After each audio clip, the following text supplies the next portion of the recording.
یہ بات ہمیشہ ملحوظ رکھیں، جب آپ کسی کی مدد کرنے جا رہے ہوں تو صرف اللہ کی رضا کو ہی ملحوظ رکھیں۔ جب آپ کسی سے صلے کی توقع رکھیں کہ کل یہ میرے کام آئے گا،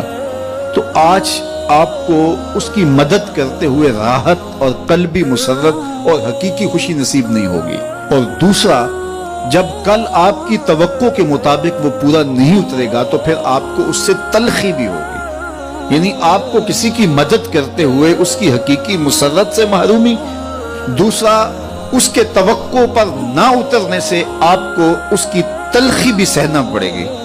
لیکن اگر آپ اس کی مدد اس لیے کر رہے ہیں کہ میرے رب کا بندہ ہے، الخلق عیال اللہ، تو میں اللہ کے بندہ ہونے کے ناطے سے اس کی مدد کر رہا ہوں، اور پھر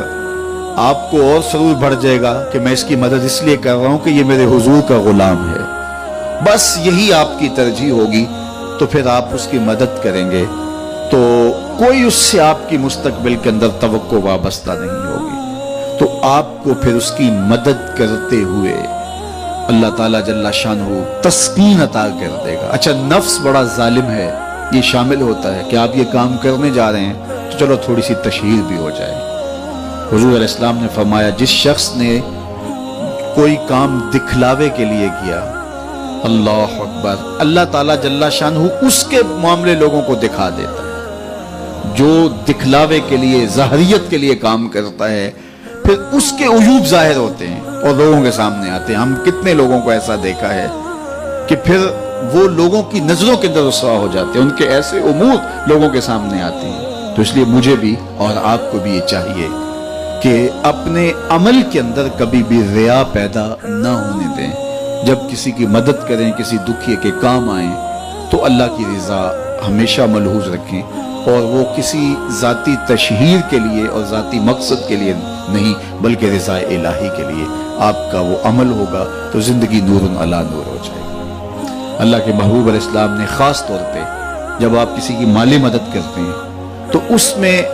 اس انداز سے مدد کرنے کی تلقین ارشاد کی کہ فرمایا، وَرَجُلٌ تَصَدَّقَ بِصَدَقَةٍ فَأَخْفَاهَا حَتَّى لَا تَعْلَمَ شِمَالُهُ مَا تُنْفِقُ يَمِينُهُ، کہ جو شخص صدقہ کرتا ہے اور اتنے مخفی انداز میں صدقہ کرتا ہے کہ جو دائیں ہاتھ نے خرچ کیا بائیں کو اس کی خبر نہیں ہو سکی، تو آقا کریم فرماتے ہیں کل قیامت کے دن جب کوئی سایہ نہیں ہوگا، اللہ اس شخص کو اپنے عرش کا ٹھنڈا سایہ عطا فرمائے۔ تو اپنی زندگی کے اندر اس بات کو شامل کیجئے کہ اللہ کی مخلوق کے کام آئیں، اور جب اللہ کی مخلوق کے کام آئیں گے تو یہ آپ کے باطن کی تسکین کا سبب ہوگا اور قرار جان کا ذریعہ بنے گا، اور حضور کی خوشنودی آپ کو نصیب ہوگی۔ میرے والد گرامی رحمت اللہ تعالی علیہ فرمایا کرتے تھے کہ اگر تم یہ چاہتے ہو کہ تم سے رسول کریم پیار کریں تو تم حضور کی امت سے پیار کیا کرو۔ آپ کسی کے بچے کا منہ چومیں، اس کی گال سہلائیں، اس کے سر پہ شفقت سے ہاتھ رکھیں، اس کو 50 روپے 100 روپے خوشی سے دیں، تو آپ اس کو دے رہے ہوتے ہیں، اس کے باپ کے چہرے کو دیکھنا کہ تم تمہارا ہوتا ہے، اور وہ آپ کے اوپر فدا ہو جانے کو چاہ رہا ہوتا ہے کہ یہ میرے بیٹے کی گال سڑا رہا ہے۔ یار کوئی کسی کے بیٹے سے پیار کرے تو اس کی شفقتیں آپ پہ برس رہی ہوتی ہیں، تو جب رسول اللہ کی امت سے کوئی پیار کرے تو رسول کریم کی رحمتیں کتنی برس رہی ہوتی ہیں اس کے اوپر۔ اس لیے حضور کی امت سے پیار کرو۔ اللہ کے محبوب علیہ السلام کو اپنی امت سے اتنا شدید پیار تھا، اتنا شدید پیار تھا کہ فرمایا کہ اگر تمہارے پاؤں میں کانٹا بھی چبھ جائے تو اس کی تکلیف بھی مجھے ہوتی ہے۔ عزیز علیہ ما عنتم، تمہارا مشقت میں پڑنا اس نبی پر گراں گزرتا ہے۔ مبتلا درد ہو کوئی عذر روتی ہے آنکھ، کس قدر ہم درد سارے جسم کی ہوتی ہے آنکھ۔ تو آئیے میں اور آپ اس بات کو اپنے اندر اتار لیں کہ ہم